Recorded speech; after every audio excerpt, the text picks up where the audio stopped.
You know, we were fortunate. I thought we did some really good things. I thought defensively we were pretty good.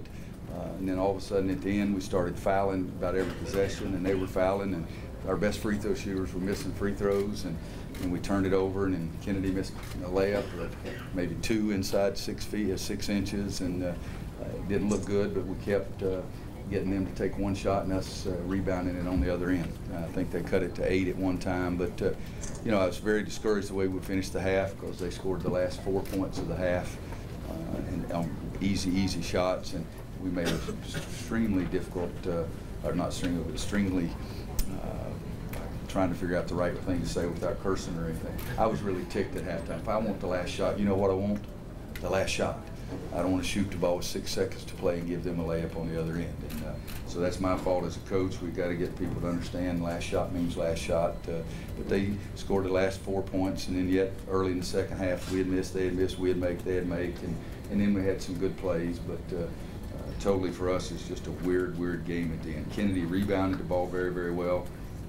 But we didn't make enough shots, and yet our defense was pretty doggone good, or they missed some open shots that they normally make. Roy, what sticks with you more, the way you guys finished the game or the first 33 minutes when you guys played really well? I'd say, and both. You know, a coach can't say, oh gosh, we were really good for 33 minutes, I'll forget how we stunk it up the last 7. That just doesn't happen. But I congratulate them because I think Ohio State's a really good basketball team, and yet we did some very good things and had, I don't know what the lead was, it was 1 point in the second half. I know we had 16 in the first half, but you know, we were controlling the game, and then all of a sudden we did. And I'll tell you one thing, Mark Lovin made a very difficult 3 from over in the corner. It goes all the way around, goes up, comes back down, and it was challenged. So you have to congratulate him. I can't separate. I don't think if any coach can separate that, he's a better man than I am. Was the first half about as well as you guys were sharing the ball this year? No, I wouldn't say that, but you know, we turned it over.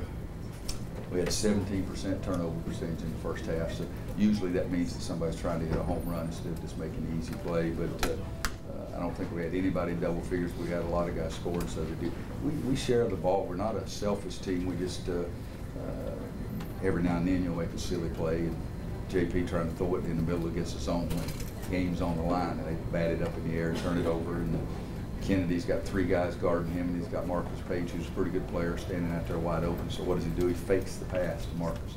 You know, faking a pass to an open guy is a very selfish act. We talk about that a lot. I told him, Tyler Hansbrough, I let Tyler try to score against 2 guys, but I didn't make Tyler throw it out against 3. So we'll have some of those moments, but we are an unselfish bunch. How about Joel Berry?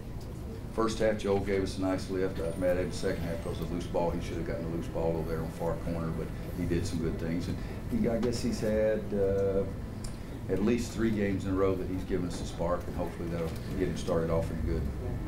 Well, they've gotten an awful lot in transition this year off turnovers, and for most of the game, you guys handled it pretty well. How did you do that? Well, until the very end, we didn't make many silly turnovers. But we missed a shot.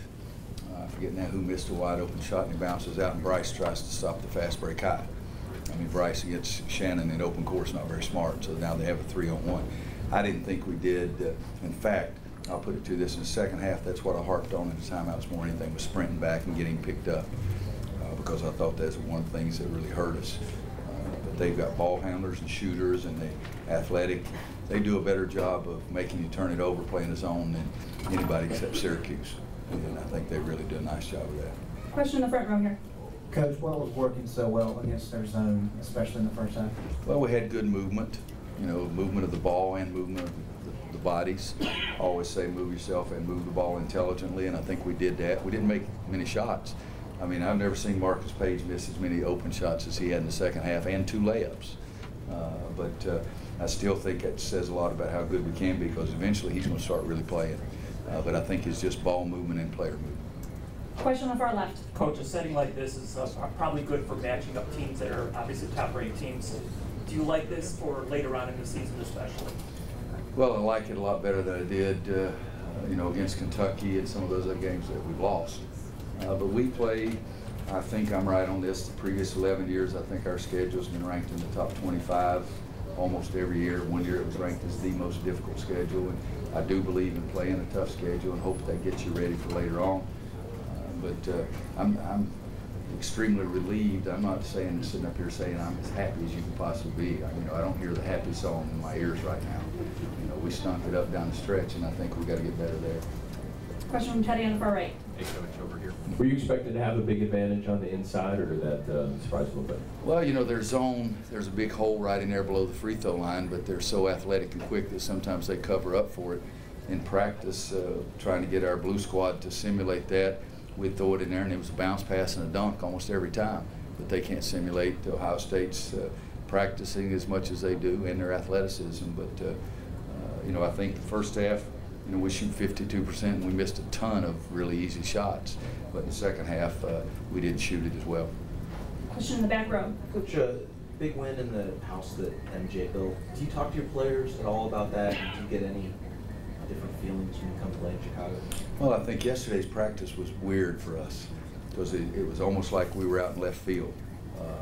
I said, guys, come on, we've got to have more enthusiasm, got to have more spirit kind of thing. But, they're sort of looking around. Now, we practiced in the practice facility, and then came over here and practiced over here, and then we went outside and had a team picture made in front of the statue, and all that kind of stuff. So it's a great experience for the guys. He's the greatest player to ever play the game.